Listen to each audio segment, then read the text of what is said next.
On est 100% indispensable, 100% jetable.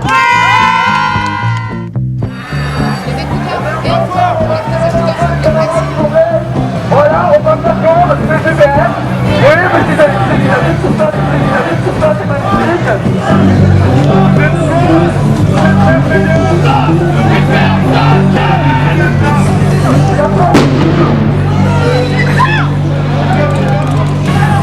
On est un peu en retard, on va accélérer un peu les camarades, s'il vous plaît.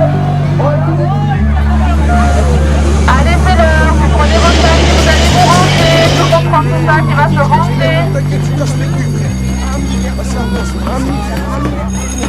Bonjour.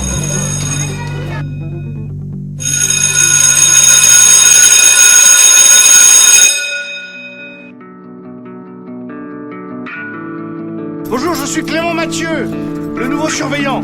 Je suis pas adapté à votre système. Je sens bien que je suis pas bête et que j'ai des capacités comme vous dites. Mais je vois bien que tout ça, c'est pas fait pour moi. Je m'appelle Clément Mathieu, condition de pion au chômage. Je m'appelle Clément Mathieu, pion au chômage.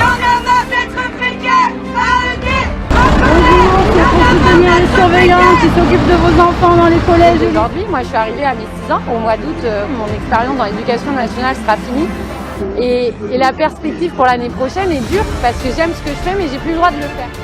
On passe 6 ans qui comptent pas vraiment, On aide les jeunes à avancer, on les aide à grandir, mais nous, de notre côté, c'est un investissement un peu à sens unique, sans retour pour nous.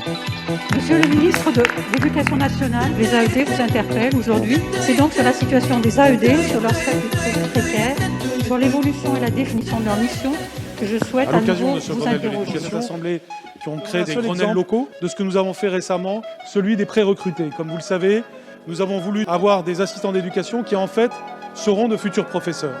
Et donc nous avons utilisé le statut d'assistant d'éducation pour permettre à des jeunes étudiants de devenir professeurs ultérieurement. Et j'espère que le Grenelle de l'éducation permettra de leur donner satisfaction.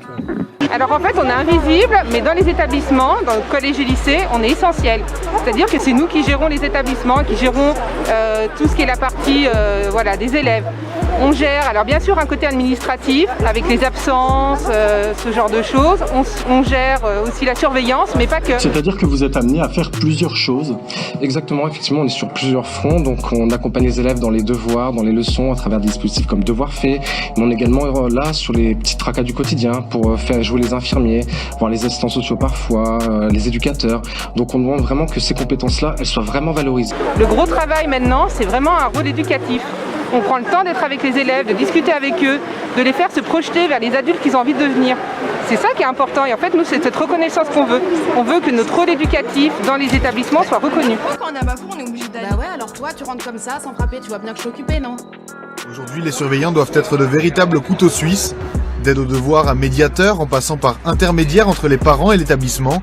Leurs rôles sont multiples et leur engagement on se retrouve à être un petit peu infirmier, on se retrouve à être un petit peu assistant social, un petit peu psychologue. Donc on se retrouve avec de plus en plus de responsabilités. Parfois psychologue.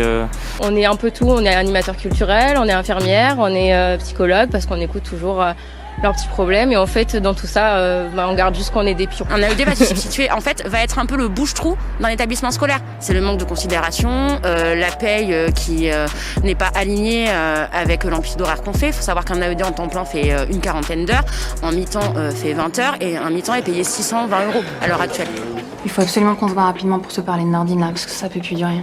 La crise actuelle met bien en avant la totale déshérence des services publics et donc nos collègues assistants d'éducation se retrouvent à assurer des missions qui ne sont pas forcément les leurs, pour lesquelles ils ne sont pas rémunérés en tout cas à leur juste valeur, puisque leurs contrats sont des plus précaires. Le principe c'est de suivre les élèves, d'être à l'écoute et d'avoir un rôle éducatif en fait. Et depuis la crise sanitaire, vu qu'on manque de moyens, effectivement il n'y a pas d'effectifs supplémentaires, on a plus tendance à être une sorte de police sanitaire, quoi, sachant que le protocole, clairement, il est impossible. Par exemple, il y a plus de 700 élèves dans notre lycée, on n'est que 4 AED par journée. Beaucoup de mépris aussi sur ces personnels qui sont victimes très souvent de l'autoritarisme local. Leur statut est précaire, ils se retrouvent soumis à la pression des chefs d'établissement, soumis à la fin de fonction possible au bout de chaque année.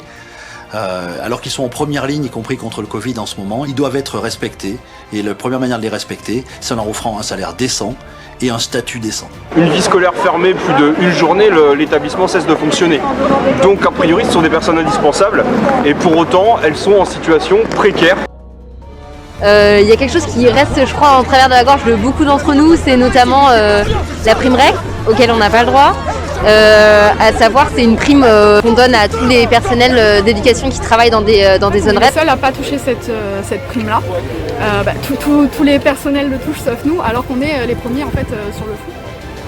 On se confronte directement avec tous les élèves dans la cour, c'est nous qui sommes là. On est là pour gérer les conflits. C'est vrai que de pas nous accorder cette prime, ça nous laisse encore une fois de côté en fait. La titularisation ou la CDIsation des assistants d'éducation qu'ils souhaitent, l'abolition des 6 années maximum, une revalorisation de nos salaires et du coup plus d'accès aux formations et avoir un avenir. On a une situation un peu précaire et en fait cette idée d'avoir 6 CDD de 12 mois consécutifs pour nous c'est pas vivable et c'est vrai que c'est un poste qui au début était un job étudiant et qui maintenant représente pour la plupart vraiment une possibilité de carrière qu'on ne peut pas avoir au bout des 6 ans.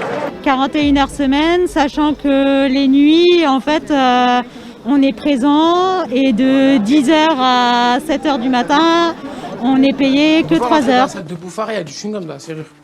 Alors bonjour déjà, et puis on dit Monsieur Bouffara. Ouais, bonjour. C'est qui ça, madame? Ah ça c'est Frida Kahlo, c'est une artiste peintre du XXe siècle. Ah voilà, des sourcils mon frère, on dirait François Fillon.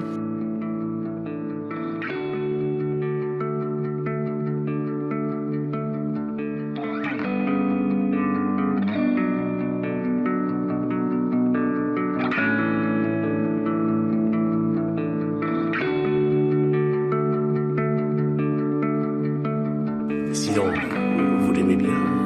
Ouais. Parce que... on a compris que la sanction elle était justifiée. Et vous avez envie qu'il reste? Ah oui. Si je le remplaçais? Ah non. Je vous laisse les carnets de liaison. Merci. Au revoir.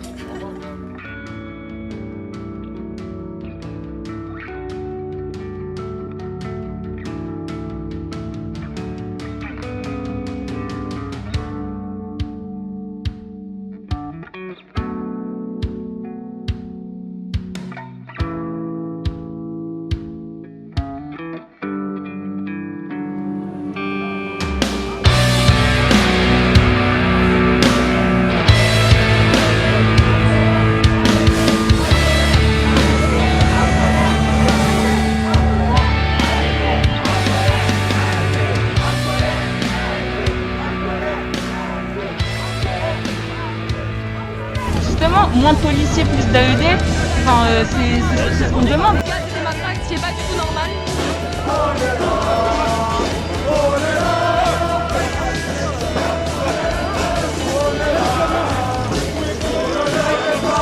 Mais qu'est-ce